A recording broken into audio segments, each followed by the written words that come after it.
Welcome back, everyone. Bem-vindos de volta a todos. Eu estou muito feliz em ter a Ivone Guevara hoje conosco. A Ivone, ela tem um doutorado em filosofia e ciências da religião. Ela é uma escritora, uma palestrante e autora de muitos livros. A Ivone, ela mora em Recife, já faz alguns anos, e ela é professora do Instituto de Tecnologia, e ela também dá aulas e é tutora de vários cursos. E eu estou muito contente de ter a Ivone conosco hoje. Eu sei que muitas vezes vieram especialmente para ver você. Você vai falar sobre a cristianidade patriarcal e dar uma visão sobre um esboço da ética ecofeminista para a coexistência humana. Então, muito obrigada. Eu estou muito contente de ouvi-la falar. Obrigada por convidar-me. Eu estou com essa luz muito forte, mas...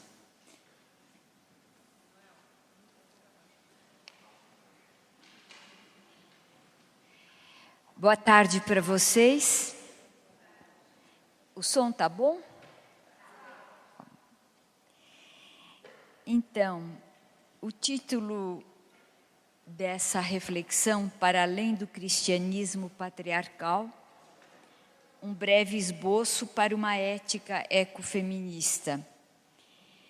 Então, eu queria começar com uma brevíssima introdução que eu não tinha previsto, mas eu acho importante lembrar que num evento como esse, marcado pela atenção e pela arte, eu queria lembrar a intimidade da relação entre religião e arte. E essa intimidade é tão forte na história da arte quanto é forte na história da religião, porque a arte foi a grande, digamos, mentora, catequizadora dos povos antes mesmo do texto escrito. E isso não é só verdade no cristianismo, ao qual eu vou me referir o tempo todo nessa conversa, mas isso é verdade também, por exemplo, no budismo, no hinduísmo e no islamismo, como a arte ela foi uma fonte de produção de sentidos. Então, acho que a minha presença aqui como filósofa e teóloga, embora não seja especialista em nenhuma arte plástica, mas sou especialista, talvez numa tentativa de me aproximar da construção e da mutação dos sentidos da vida através das religiões. Então, essa tarde eu gostaria de falar especialmente sobre a contribuição do cristianismo para a construção histórica e cultural das Américas. E por que eu vou falar disso? Porque eu quero chegar ao ecofeminismo, mas eu tenho que começar por aí. E eu tenho que chamar a atenção de nós mesmas para a história dos últimos 500 anos da América, uma história onde o cristianismo teve um papel absolutamente fundamental e continua tendo. Mas quando eu falo de cristianismo, a impressão que dá é que a gente sabe o que é o cristianismo. A gente tem a impressão assim que falar, é cristão. Bom, mas o que é cristão? E a gente não percebe. Eu estou me reportando à última cena, a última conferência e aquela cena lindíssima da parede em mutação. Eu quero seguir essa perspectiva e mostrar que o cristianismo é um fenômeno em mutação. Né? E dizer que o cristianismo é um fenômeno em mutação, isso cria muito problema, porque o cristianismo se impôs muitas vezes como poder religioso, o braço religioso de um poder secular, apresentando-se como a representação do imutável, a representação do Deus perfeito, do Deus criador e do seu único Filho, Jesus, também marcado por uma concepção dogmática de imutabilidade. Então, nesse momento, vocês como artistas, vocês vão poder entender que a mutação do conceito cristão, cristianismo, é como se o cristianismo pudesse ser distinguido ao mesmo tempo de uma única forma, não existe uma única forma, como também não existe um único conteúdo. Existem formas e conteúdos, e a imagem que me vem é o cristianismo como uma espécie de tinta na vida de muitas pessoas, na vida de muitos grupos, na vida de povos, uma tinta com texturas diferentes, com desenhos diferentes, com formas e ações históricas diferenciadas. E também com artistas diferentes. E quando eu falo de artistas, eu estou me referindo a pessoas que, na sua multiplicidade, na sua complexidade ou na sua simplicidade, viveram e apresentaram o cristianismo de diferentes formas. Então, eu estou me referindo ao cristianismo como um fenômeno plural. E não estou falando que é um fenômeno apenas religioso. É, sobretudo, apresentado como religioso, mas é um fenômeno cultural plural. E esse pluralismo toca todo o conjunto do que nós chamamos crenças fundamentais do cristianismo. Mas mesmo essas crenças fundamentais, que daqui a pouco eu vou me referir a elas, que na realidade não são tão fundamentais como formulações dogmáticas, mas a gente tem que ter presente que cada pessoa interpreta os seus conteúdos e se ajusta neles, de tal forma que cada pedrinha que vai escorregando tem um novo ajuste nessa parede que está lentamente se modificando. Assim como a parede se modifica, as pedrinhas também se modificam. Então, nós também, que nos dizemos cristãos, nos modificamos acolhendo todo o deslocamento da história, o deslocamento dos significados e das culturas. Então, hoje, mais do que em outros tempos, os quadros religiosos que se chamam cristãos são muito diversos. E às vezes são opostos uns aos outros, como se nada tivessem em comum, fora o uso de algumas palavras e algumas referências à Bíblia, que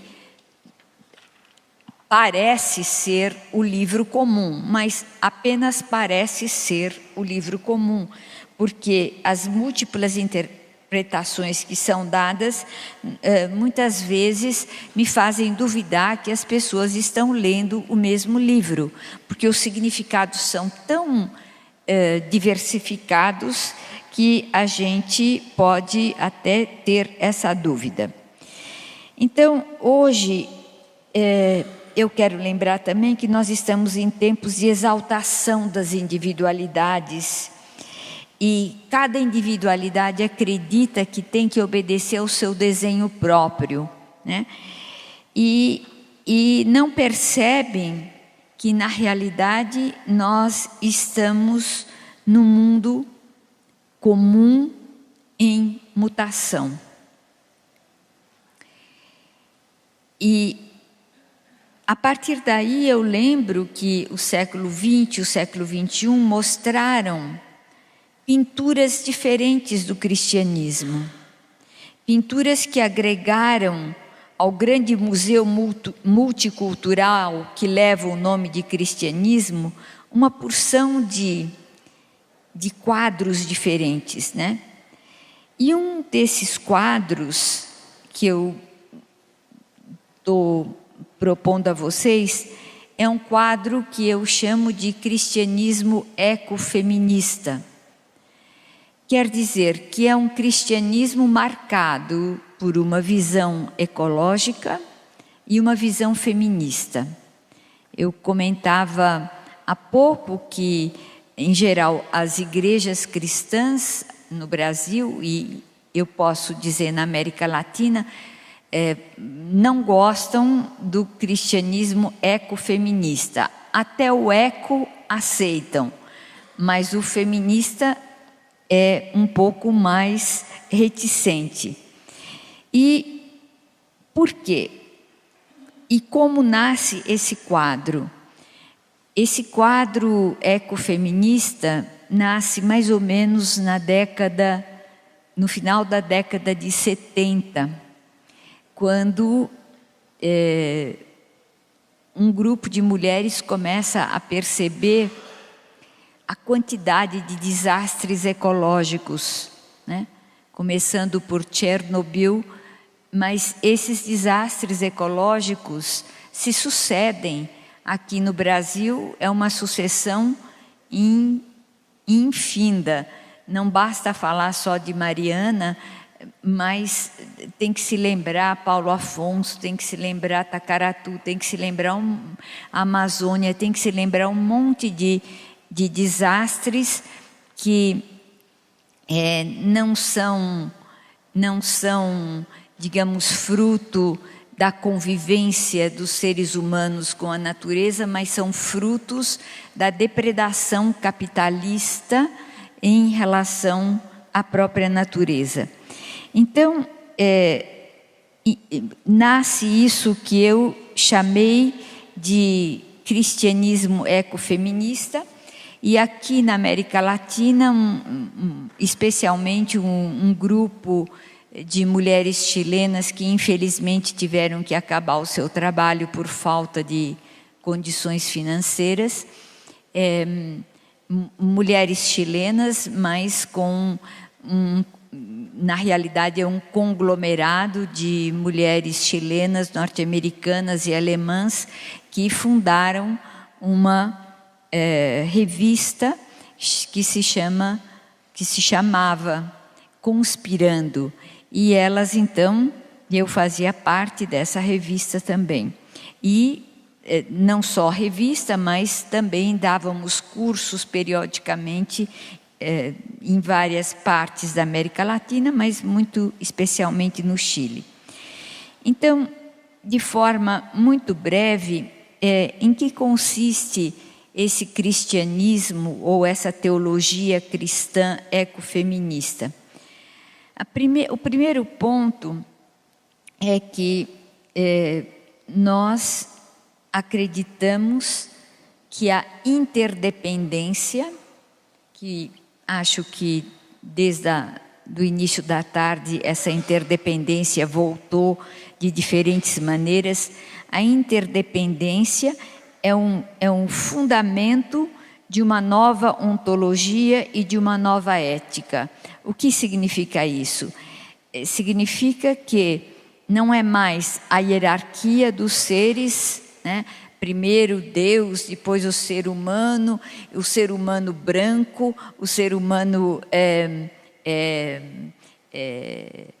heterossexual, e depois o homossexual, depois a mulher e assim por diante. Quer dizer, não é mais essa visão hierárquica que começa pela imagem de Deus Pai, mas é um cristianismo, e vocês vão me dizer, mas onde é que vai entrar o cristianismo? Eu já vou dizer, é um cristianismo que tem como base filosófica, base ontológica. Quando eu falo base ontológica, significa que nós, todos os seres, desde a formiga, passando pela barata, pelo passarinho, pelas árvores, pelo ar, pelas águas, atravessando tudo que existe, até os vermes que estão nas frutas e na terra, tudo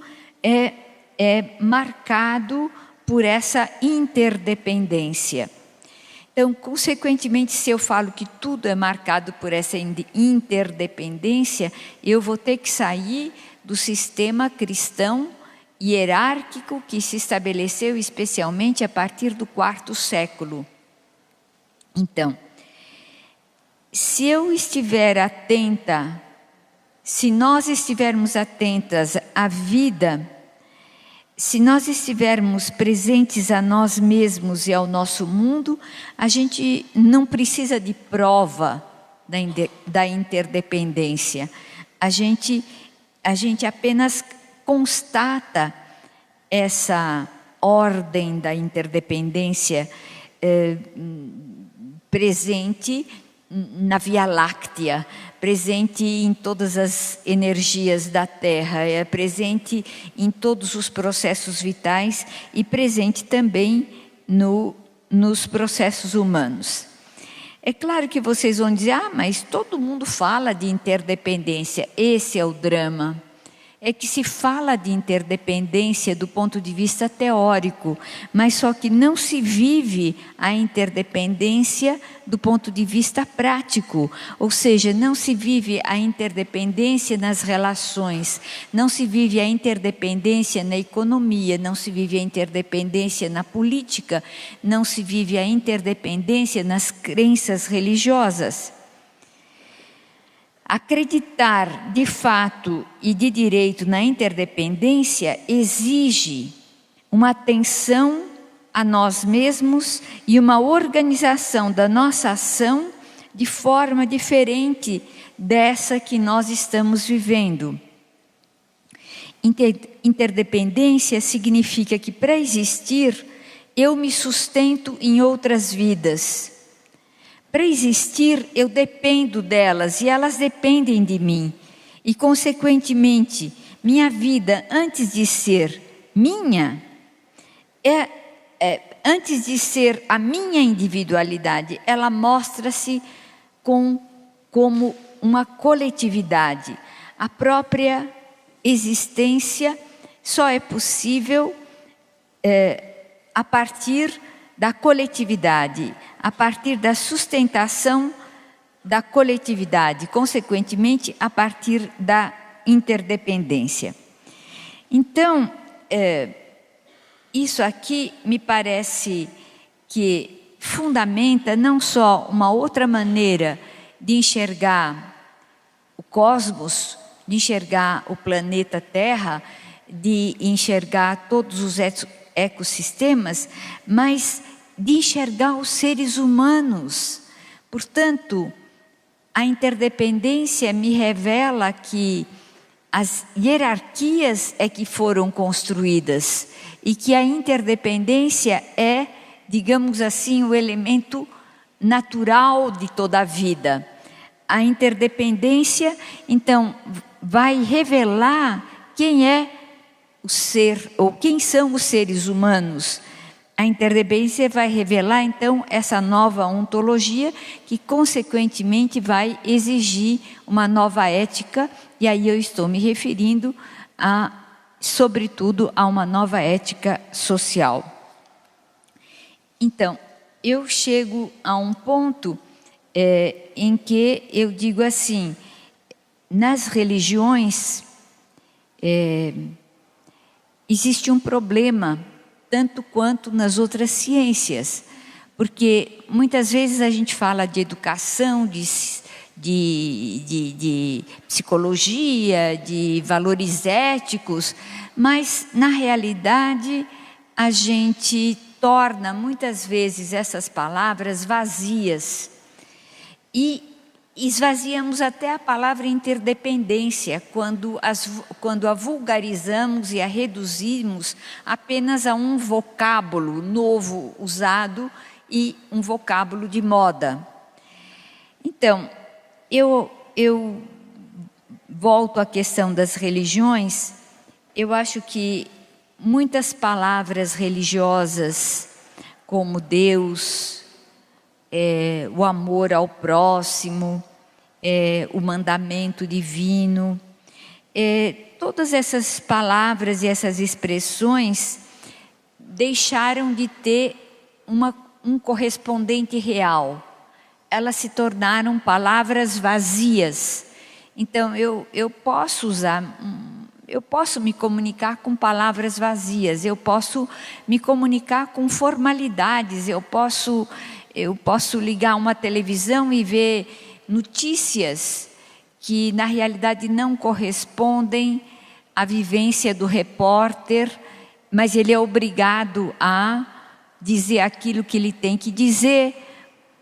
Ele tem que esvaziar a palavra do conteúdo que tem para ele e tem que aderir de forma alienada e alienante ao conteúdo que lhe é exigido para manter o seu emprego.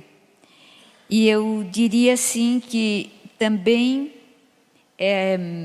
nós mulheres fomos talvez as primeiras a constatar o quanto nós vivíamos alienadas da nossa própria realidade. O quanto as palavras da religião não eram palavras que se referiam a nós, mas eram palavras que outros nos ensinavam sobre eles mesmos. E que nós repetíamos como se fossem nossas. Nós falávamos do Deus Todo-Poderoso, mas ao mesmo tempo essa divindade era distante do nosso corpo. A gente não sabia quem é ou quem era esse Deus que nos haviam ensinado. Nós ouvíamos coisas que Deus mandou dominar a terra, mas como dominar a terra? Não dá para dominar a terra desse jeito.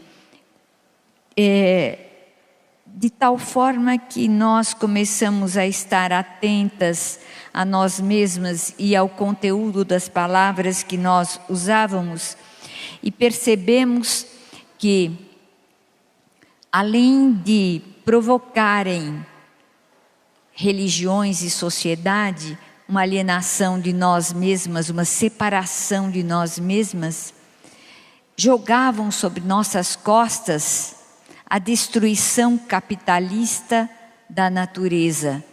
E como é que eles jogavam as nossas costas? Basta ver todos os testemunhos das mulheres que foram vítimas das barragens, foram vítimas de Mariana, foram vítimas de tantos lugares onde os tóxicos foram lançados de maneira realmente desrespeitosa da vida das pessoas. Essas mulheres foram as primeiras vítimas, não no sentido de que elas engoliram mais tóxico do que outras, mas elas foram mais vítimas no sentido da sua responsabilidade social de ter que prover alimentação sadia para si e para a sua família, de não ter mais terra para plantar coisa boa, de não ter mais comida para dar, de não ter mais água. Eu falo das mulheres, talvez devesse falar das mulheres como construtoras de alternativas, vítimas, mas também construtoras de alternativas.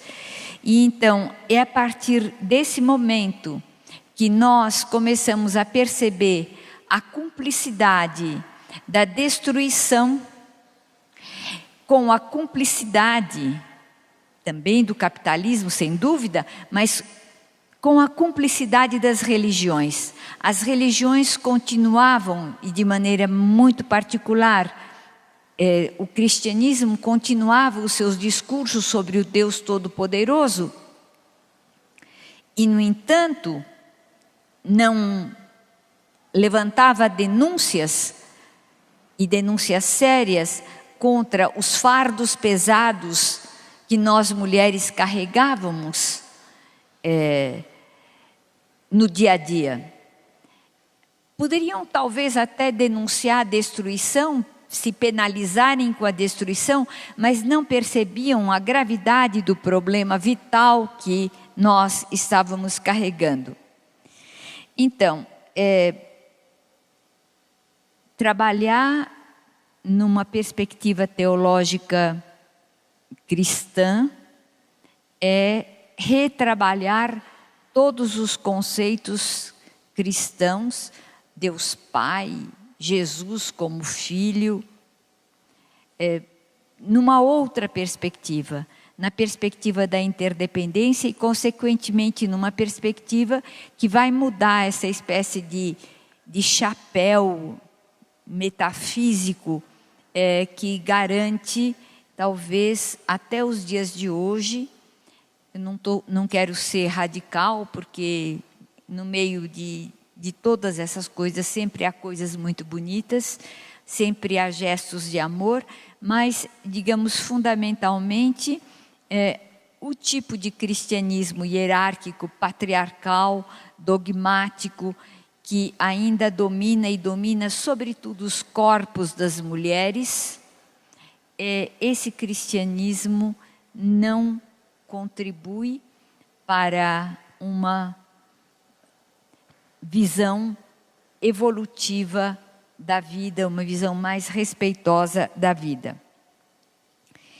E nessa linha eu recupero, agora de uma maneira breve, não sei se 10 minutos, eu recupero na teologia que nós, mulheres ecologistas e feministas, fazemos, a herança humanista do judaísmo profético e a herança também do movimento Jesus. Nós não falamos movimento de Jesus, mas nós falamos movimento Jesus, no sentido de acreditarmos que a leitura que nos apresentaram de Jesus é uma leitura que não se sustenta na linha da interdependência. Nós falamos movimento Jesus, essa expressão foi cunhada por uma teóloga alemã, Elisabeth Schussler-Fiorenza, que, digamos, esteve várias vezes aqui na América Latina e que nos ajudou a avançar nessa linha,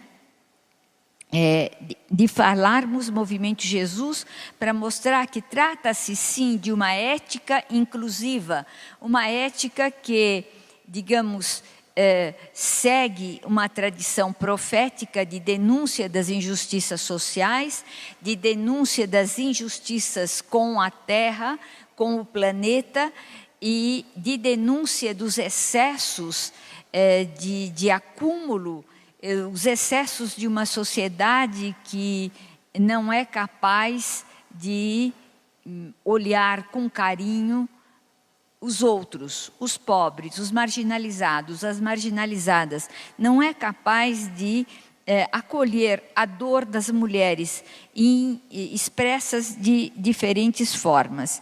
Então,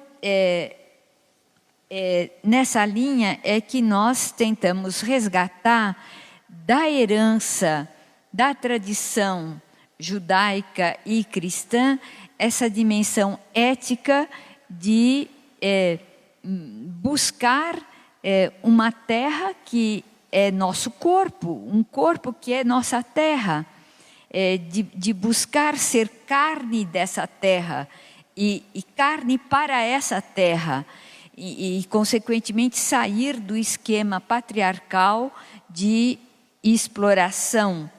Então, nessa linha, nós temos lido a tradição bíblica na perspectiva de resgatar a força ética que nos vem do passado, que rompe no presente e que continuará no futuro, mas não excluindo as pessoas, não excluindo o nosso planeta. E nesse momento, então, meu último ponto, rapidamente, é que muitas de nós, embora estejamos ligadas, digamos, por nossa história, às igrejas cristãs, tanto as igrejas protestantes quanto a Igreja Católica ou as novas igrejas pentecostais, mas muitas de nós agora não nos situamos mais nessas comunidades hierárquicas como comunidades vitais, mas nós começamos a trabalhar em outros ambientes que, digamos, não são chamados mais ambientes religiosos. Então, muitas de nós fazemos grupos de educação popular, grupos de literatura, grupos de poesia, grupos de dança, grupos de teatro. Eu mesma trabalho com um grupo de teatro popular, quer dizer, estudamos, refletimos, ou seja, conseguimos avançar porque as estruturas de igreja não nos permitem sair de uma concepção de Deus Todo-Poderoso, de certa forma distinto da sua criação, embora presente, mas distinto, e a sua criatura tem que obedecer às ordens desse Criador. Mas a gente se pergunta, mas quem é que tem o poder de dizer quais são as ordens do Criador? E nós, mulheres, verificamos que as ordens do Criador são dadas por homens poderosos, que se julgaram os melhores conhecedores, os melhores diretores dos caminhos da vida humana, e com isso excluíram os animais, excluíram as mulheres, excluíram os vegetais de suas reflexões teóricas. Então, nós estamos, nesse momento, distanciando-nos de uma certa visão tremendamente hierárquica do cristianismo, para abrirmos para a construção de pequenas comunidades em locais fora de igrejas, fora das tradições de celebrações e missas. Mais uma vez, não é uma crítica, é apenas mostrar que está acontecendo alguma coisa diferente na busca da justiça, na busca do respeito às mulheres, na busca do respeito aos ecossistemas, não como palavra, mas como ação. A nossa ação tem que se tornar palavra, nossa ação tem que se tornar carne nesse caminhar da nossa história. Então, eu me lembro que quando eu estava preparando essa palestra, eu vi uma citação de um sábio indiano que foi visitar um convento de freiras na França, e aí a superiora da casa, para acolher bem o sábio indiano, ela disse assim: não é mesmo, senhor, que nós temos que orar sem cessar? E esse sábio olhou assim atentamente para ela e disse: claro, nós temos que orar sem cessar. Mas o que é que significa orar sem cessar? E ele respondeu: orar é estar atento e presente àquilo que é. Orar é dar permissão que o mundo entre em mim e que eu entre no mundo, que eu seja corpo do mundo e que o mundo seja meu corpo, que eu seja a mutação do mundo e que o mundo seja a mutação em mim.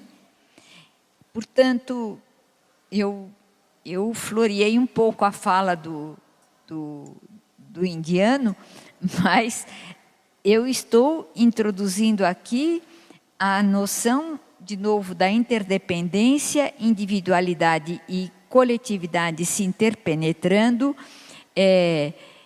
individualidade, florestas, mares e rios se interpenetrando, fecundando-se, transmutando-se na vida individual e coletiva ao mesmo tempo. Eu acredito, pelo que eu pude ler no programa de vocês, da Bienal, que algo está mudando. Acho que um novo conceito de beleza está sendo lentamente construído, está lentamente aparecendo. E eu não tenho, assim, muitas palavras para dizer, mas eu vejo a importância disso que vocês estão trabalhando, da atenção.